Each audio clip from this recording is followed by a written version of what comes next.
सभी भक्तों को छठ मैया की जय। सूर्य को अर्घ्य देने की शुरुआत कहाँ से हुई? जवाब है छठ पूजा की पवित्र कथा में। आइए आपको बताते हैं छठ पूजा का महत्व क्या है और छठ पूजा मनाते क्यों हैं। कार्तिक मास के शुक्ल पक्ष की षष्ठी तिथि को मनाए जाने के कारण इसे छठ पूजा कहा जाता है।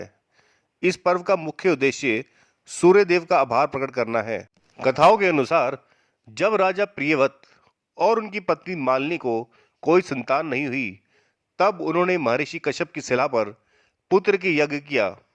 यज्ञ से प्रसन्न होकर देवी छठी ने उन्हें एक पुत्र प्रदान किया, लेकिन वह मृत पैदा हुआ।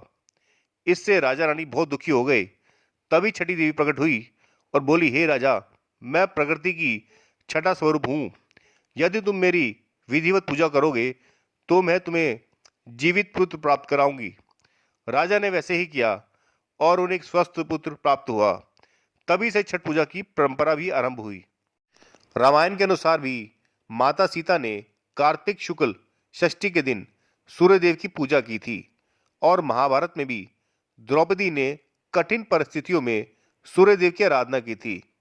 और दानवीर कर्ण को सभी जानते हैं, वह तो स्वयं सूर्यदेव के पुत्र थे। वह हर रोज सुबह शाम सूर्यदेव की आराधना करते थे और पानी में खड़े रह के उनको जल अर्पित करते थे। छठ पूजा 4 दिन चलती है। पहला दिन नहाए खाए। इस दिन व्रती पवित्र स्नान करते हैं और घर में शुद्धता बनाए रखते हैं।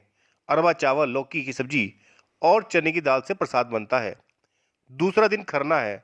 इस दिन व्रती पूरा दिन निर्जला उपवास रखते हैं और शाम को सूर्यास्त के बाद खीर, रोटी और फल से पूजा करते हैं। तीसरा दिन संध्या अर्घ्य। व्रती नदी या तालाब के किनारे सूर्यास्त के समय डूबते सूर्य को अर्घ्य देते हैं। महिलाएं सिर पर फल, ठेकुआ, नारियल और दीप लेकर खड़ी होती है। वह दृश्य अत्यंत भावनात्मक और दिव्य होता है। चौथा दिन उषा को अर्घ्य देने का है। यह छठ पूजा का सबसे महत्वपूर्ण दिन होता है।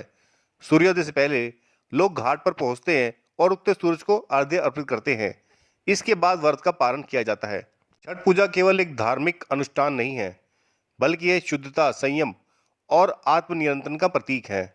पूरे व्रत में व्रती जमीन पर सोते हैं, बिना नमक, प्याज और लहसुन का भोजन करते हैं और पूर्ण सात्विकता का पालन करते हैं। यह पूजा परिवार की खुशहाली, संतान की दीर्घायु और समाज में समरसता का प्रतीक भी है। आपको छठ पूजा की कथा कैसी लगी, आप हमें जरूर कमेंट करके बताएं। अगर आप चैनल पर नए हैं तो सबसे पहले चैनल को सब्सक्राइब कीजिए, लाइक कीजिए, शेयर कीजिए, अपने व्हाट्सएप स्टेटस पर डालिए और लोगों को भी बताएं। राम राम। जय छठी मैया की जय।